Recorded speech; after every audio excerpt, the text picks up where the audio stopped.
இப்போ tip number 2 போகலாம்.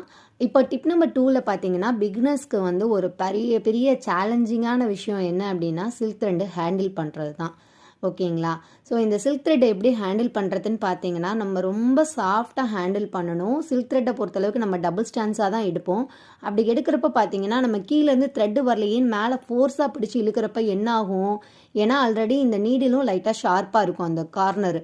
அப்போ நம்ம வேகமாக பிடிச்சி எடுக்கிறப்போ த்ரெட்டு வந்து ஒன்று பாதியாக வந்து இந்த மாதிரி நமக்கு கட் ஆகாமல் திருத்திரியாக வரும். நம்ம அப்போ வந்து நம்ம போடுற ஸ்டிச்சும் நமக்கு கிளியராக இருக்காது.